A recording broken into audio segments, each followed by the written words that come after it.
রাস্তার মাঝখানে ডাকাতি হচ্ছে ওপেনলি সবার সামনে। ডাকাত যদি 2 জন ডাকাতি করে, এলাকার 20 জন লোক জীবন দেওয়ার জন্য মাঠে নামতে প্রস্তুত হয়ে যাবে।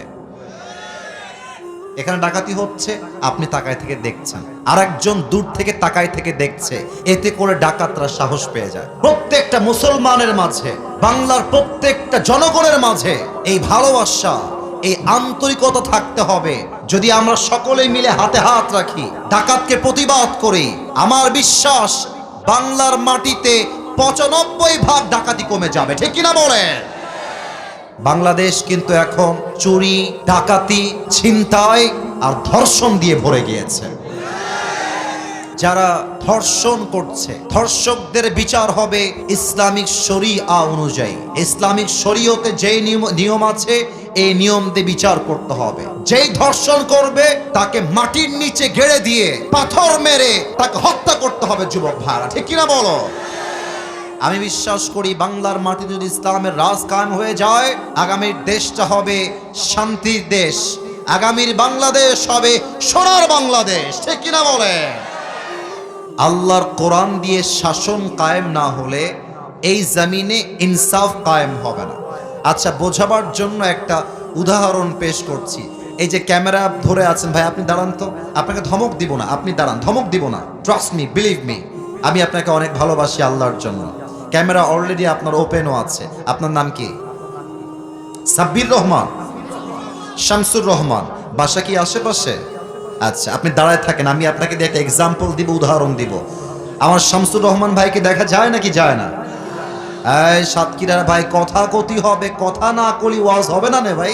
ওনার নাম কি? শামসুর রহমান। ওনাকে দেখা যায়? আচ্ছা, মনে করেন মাহফিল শেষে যাওয়ার সময় শামসুর রহমান ভাইয়ের সঙ্গে আমার খুব মারামারি লেগে গেছে। উনি বলছেন এইটা না, আমি বলছি এটা আছেই। মারামারি। দাঁড়ান দাঁড়ান দাঁড়ান, থামেন। নতুন নতুন বোঝে না। আচ্ছা, কথা শেষ করে তারপরে বুঝবেন।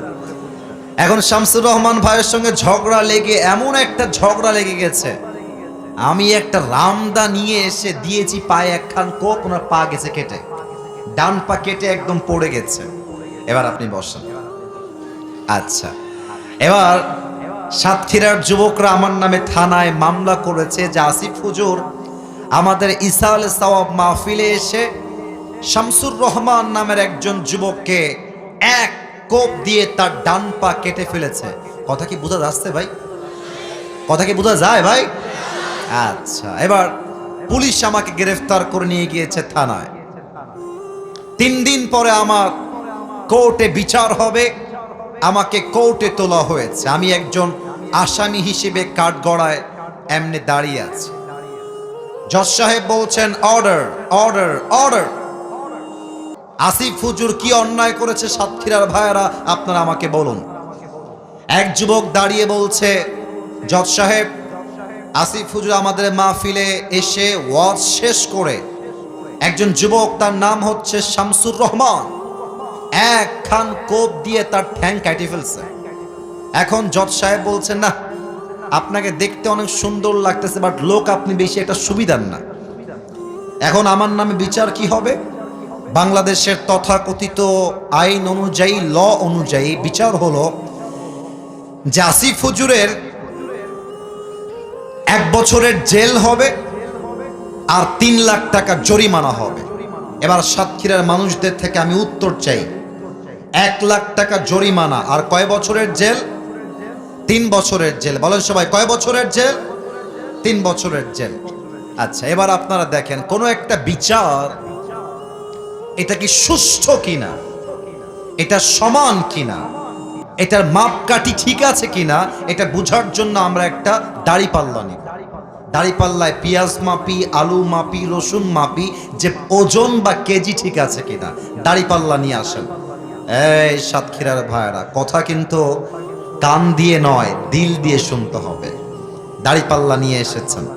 এবার শামসুর রহমান ভাইয়ের ডান পা যে আমি কেটে দিয়েছি, ডান পাটা আপনি দাড়িপাল্লা ডান দিকে রাখেন। আর আপনি যে আমাকে 1 লাখ টাকা জরিমানা করেছেন আর 3 বছরের জেল দিয়েছেন, সেটাকে আপনি দাড়িপাল্লা বাম দিকে রাখেন। সাতক্ষীরার ভাইয়ের আমার সাথে কথা কতি হবে। এখন যদি আপনি টান দেন দাড়িপাল্লা ধরে, একদিকে ডান পা, আর একদিকে 1 বছরের জেল আর 3 লাখ টাকা জরিমানা। আপনি যতই টান দেন সমান সমান কি হবে না ভাই? কথা কোন সমান সমান কি হবে না ভাই?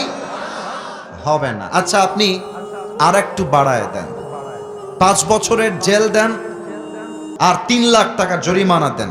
এবার আর একবার টান দেন দেখি, সমান সমান হবে না ভাই? হবে না। যদি সমান সমান করতে চান, আপনাকে আল্লাহর জমিনে আল্লাহর কোরআন দিয়ে সংবিধান কায়েম করতে হবে।